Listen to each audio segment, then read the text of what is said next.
আপনি কি ফোনের কৃতদাস? আপনাকে এই কোশ্চেনটি করছি। আপনি কি ফোনের কৃতদাস?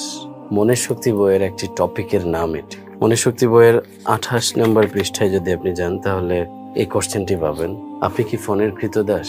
এই টপিকটি আজকে আপনার সঙ্গে শেয়ার করছি, পড়ে শোনাচ্ছি। লেখা আছে, প্রতিবার রিং হলেই সবসময় আপনার ফোনটি তুলবেন না।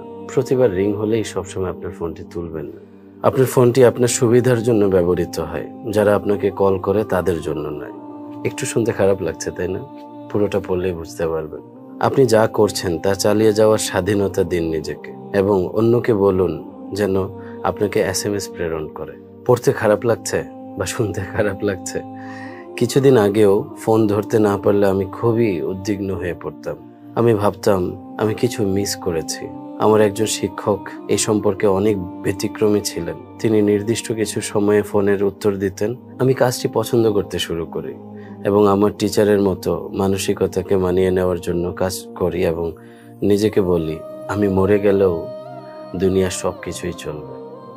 আমি মরে গেলেও দুনিয়ার সব কিছু আসলেই চলবে।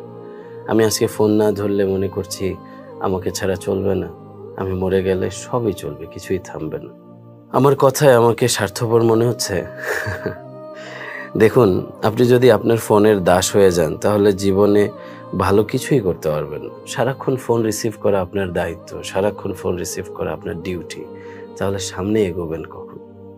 আমি সেলফিশলি বলছি না, আমি আপনাকে সময় বাঁচানোর কথা বলছি। সব ফোন যদি রিসিভ করতে থাকেন তাহলে আপনি ফোকাসড হবেন কিভাবে? মাই ডিয়ার ফ্রেন্ড, আপনার নিজস্ব গতি আপনি ধরে রাখবেন না। আপনি একটা মোমেন্টামে আছেন, একটা কাজে খুব ডেপথে আপনি খুব কানেক্টেড আছেন। ওই সময় ফোনটা বেজে উঠলো, আপনি ওখান থেকে বের হয়ে আসছেন, আপনার ফ্লো নষ্ট হয়ে গেছে। আপনার মনে এটা চলছে যে ওই ব্যক্তি, তার খুব দরকার এখন আপনাকে। যদি আপনি না থাকেন তাহলেও সে সেটা সলভ করতে পারবে। মেনে নিন এই কথা। এই পৃথিবীতে ৮০০ কোটি মানুষ, তার মধ্যে আমি আপনি একজন।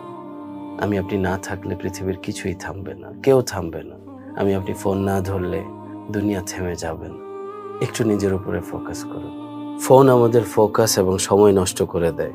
তাই আপনার নিজের প্রয়োজনে ফোন ব্যবহার করুন। আপনার জীবনে সবচেয়ে গুরুত্বপূর্ণ মানুষকে বলে রাখুন যে আপনি কি নিয়মে ফোন ব্যবহার করে থাকেন। অর্থাৎ আপনার আপনজন, আপনার ফ্যামিলি মেম্বার্স, তাদের সাথে প্রপারলি কমিউনিকেট করুন যে আপনি কি নিয়মে ফোনটা ব্যবহার করেন।